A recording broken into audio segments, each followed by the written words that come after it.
Good afternoon. How are you? Well, it's nice out today. Taking a break from work because it was just too beautiful out to let the day get away. Thomas Jefferson says the temperature is 72 degrees. The humidity is 26, so you don't feel that kind of wet feeling. The wind's at 3.3 miles an hour, but the parade of trees around me protect me from the wind, at least here. So what's in the news? Two things I think in principle are happening. One is that Trump is taking it on the chin, being found out to be a liar again. The other is the courts, the Supreme Court, they're in conflict with each other. Well, let's start with the humiliating and embarrassing news of still another lie by tyrant Trump. You may remember that in the Epstein case, one of the big controversies is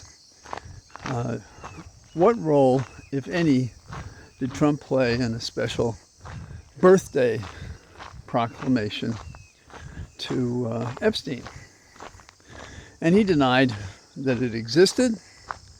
He denied that he did any sketches. He just flat out denied it, said it was made up. Now, that's complicated in a couple of ways. Number one, the Wall Street Journal called him out on this, and he contradicted them, and then he sued them, claiming that what they said was false. Interesting. The public also asked about it. Some people who knew about it said that it was real. And today, that image that he created of words and curvaceous lady and putting his Trump signature at the bottom as if it were pubic hair. We're all old enough. So yes, we don't talk about it in polite company, and that's the trouble with Trump. He's impolite in every respect, privately and publicly. And his public inability to respect any decorum at all is a key to his character, because the small and large things we see about him tell us why he is basically evil. Now, that's a term that politicians and poets may toss around, and it's often an exaggeration, but it's not an exaggeration in the case of Trump, not at all. And so the Wall Street Journal is probably high-fiving each other, although they knew, because the piece was a serious piece of journalism. There's also a rumor, and it's one of the things I suspected, but I don't think it's been confirmed. And the story is being pushed down as much as it's being pushed up. And the story is that Trump blew the whistle on Epstein in the original Florida case. Now you wonder, if that happened, and again, now we're hypothesizing, if that happened, did it involve Epstein taking one of Trump's favorites? In other words, is it a combination in which Trump is a source talking about his best friend because he's so associated with him? Maybe he hoped he was buying some immunity for what he did. We don't know. That's floating out there. We do know we can't rely on anything that Trump says to be true, unless it's an admission of some sort. So I wish congratulations to the Wall Street Journal for having a confirmation by the Congress releasing this information today as they've received it, so the nation can have another example of what a lying sack of shit this guy is. Now, here's the rest of it.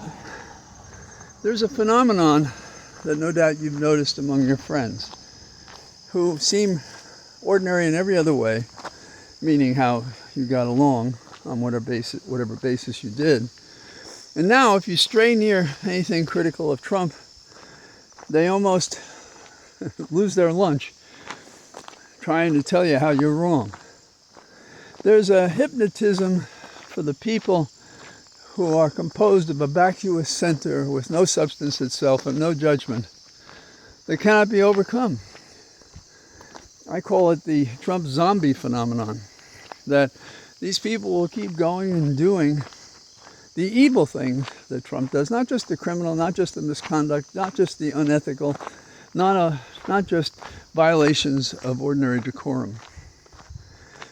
Now, moving along from the liar to the mini dictator, the tyrant he strives to be. We should all have ambitions, but some are worthy and some are not.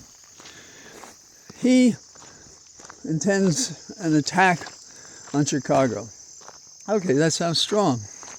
But hundreds of ICE folk are going there, the rogues, wearing masks, no doubt, and crashing in to find people they can deport, or at least claim they can deport. And there's a Supreme Court decision that has a bearing on this. I'll talk about that in a second. In response to Trump, the warrior at home, and isn't it always the weakest minds, the most cowardly people, are the first to grab violence and power and strength to compensate for their loss, to suppress others and to get what they want for themselves. Trump is the poster child for this misconduct. And so he's got an AI meme out there in which he thinks he's Bobby Duvall in Apocalypse Now. And he's smelling deportments instead of napalm. What president would ever mock a serious, ongoing trouble in American life and think that was fine? What staff would support a person like that? Evil is as evil does. Stupid is as stupid does. Corrupt is as corrupt does. I guess all of those. And so the mayor of Chicago and the governor, Pritzker, are pushing back. They do have a leg to stand on. We have courts saying you may not invoke certain authority to do what you're doing. But the Chicago case, they're going to claim they're just exercising the authority of HHS. Now, it remains to be seen what their rationale is. But I suggest that the pushback has mattered, because this was supposed to happen last Friday, and now it's on a day-by-day basis. The chicken coward that he is that would resort to violence can't get his shit together and hasn't acted yet. But we have to consider, how would I say it, the standoff in our court system. It is divided between the lawful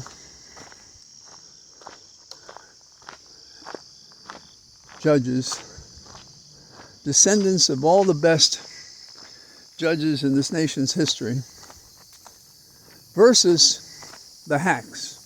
6 of the 3 judges that are paying off their political debt to the unworthy toad Trump. And they make no bones about it. Use expedited decision-making powers rarely used before the Trump regime. And skip over very difficult arguments. Ignore precedent going back years and years. Roe v. Wade was just the opening salvo attacking our system of equal justice before law. So what am I talking about? The Supreme Court has decided that if they look at someone and they look Hispanic, if their skin is of a certain color, if they speak Spanish, somebody wanted to have a conversation during our conversation, so I I don't know if it's impolite when you're walking on the road, but I waved as I turned around. So in other words, a cop looks at somebody and says, he's got a low-paying job. He's Hispanic looking. He can speak Spanish. Okay, let's go question him. Let's arrest him. Let's not believe anything he tells us. He could be the ambassador from Italy, for all these people know. Oh, no, he wouldn't have a low-paying job. Yeah, but what if he was just going out on a family outing and wore sweats and a t-shirt and some old jeans? What would you think of him then? That's why profiling in a nation that has such a high percentage to begin with of Hispanics, of blacks, of Asians. How many people of what background may you profile after the Supreme Court decision? 6-3. Sotomayor takes it apart. Now, this is what I'm saying. The lower courts were on the side of Sotomayor. The Supreme Court, with the 6 hack politicians rather than judges, they're on Trump's side. This is a continuing deficit in the American dream, that we have a Supreme Court that has no place to go if you want to appeal them, compromising and contradicting the basic documents of our nation, all because they're Trumpophiles. They've had the Kool-Aid and they won't change. Now, this is not just a one-up.